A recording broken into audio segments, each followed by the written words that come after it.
When the Eiffel Tower first began construction, many famous Parisians, including writers and artists, criticized its appearance, considering it ugly. The creative intelligentsia of Paris and France was outraged by Eiffel's audacious project, and starting from the very beginning of construction, sent indignation and demands to the Paris City Hall to stop the construction of the tower. Writers and artists feared that the metal structure would overwhelm the architecture of the city, violate the unique style of the capital, formed over the centuries. It is known that in 1887, 300 writers and artists sent a protest to the municipality, characterizing the structure as useless and monstrous, as a ridiculous tower dominating Paris like a gigantic factory chimney.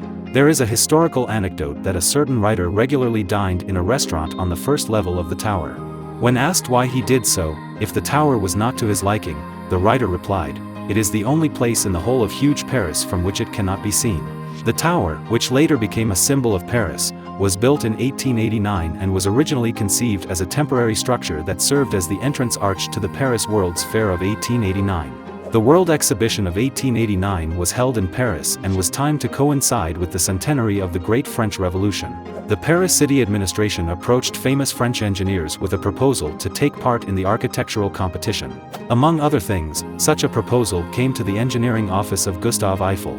Eiffel himself did not have a ready-made idea, but after digging through the pending projects, he found a sketch of a high-rise tower. The drawings of the 300-meter iron tower were offered for competition. On September 18, 1884, Gustave Eiffel obtained a joint patent for the project with his employees and later bought the exclusive right from them. The final construction budget amounted to about 8 million francs. The approximate cost of building the Eiffel Tower in today's money is about 422 million euros, if you take into account an average annual inflation rate of 3% for the period from 1889 to 2024. The tower paid for itself during the exhibition period, and its subsequent operation proved to be a very profitable business. The Eiffel Tower is repainted about every 7 years to protect it from corrosion and maintain its appearance. Each repaint takes about 60 tons of paint. The cost of such work can be around 5 million euros. Over the Eiffel Tower's existence, its paint color has changed many times, from yellow to red-brown. In recent decades, it has always been painted in the so-called Eiffel Brown, an officially patented color close to the natural shade of bronze. Since the Eiffel Tower is one of the most visited tourist attractions in the world, the tourism revenue associated with the Eiffel Tower is approximately 70 million euros per year.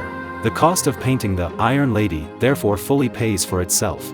This revenue is generated from the sale of tickets to visit the tower, as well as from the various stores and restaurants located on its grounds. Approximately 7 million people visit the Eiffel Tower each year.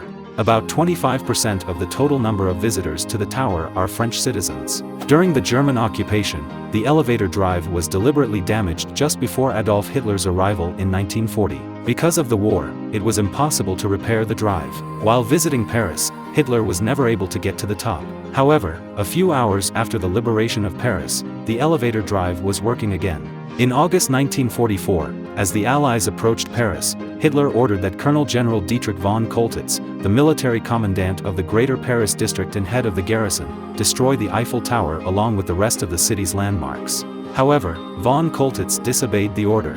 For more than 40 years, the Eiffel Tower was the tallest structure in the world, almost twice as tall as the tallest buildings of the world at the time: the Pyramid of Cheops, 146 meters, Cologne, 157 meters, and Ulm, 161 meters, until it was surpassed in 1930 by the Chrysler Building in New York.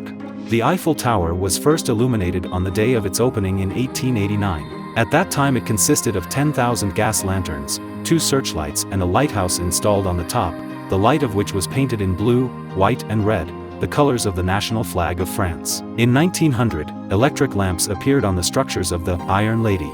In 1925, André Citroën placed an advertisement on the tower, which he called Eiffel Tower on Fire. About 125,000 electric lights were installed on the tower. One after another, 10 images flashed on the tower: the silhouette of the Eiffel Tower, a rain of stars, the flight of comets, the signs of the zodiac, the year of the tower's creation, the current year and, finally, the name Citroën. The current golden light was first turned on December 31, 1985.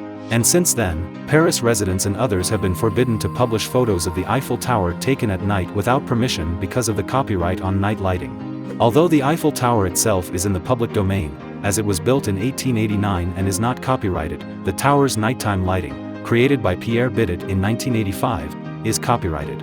While photos of the Eiffel Tower at night are free to take for personal use, they may not be published online or used for commercial purposes without permission. The Eiffel Tower ranked first in a survey of the most disappointing tourist attractions compiled by one travel company in 2007. According to the survey, more than a quarter of respondents expressed disappointment with the Eiffel Tower. They said it was too crowded to enjoy the view.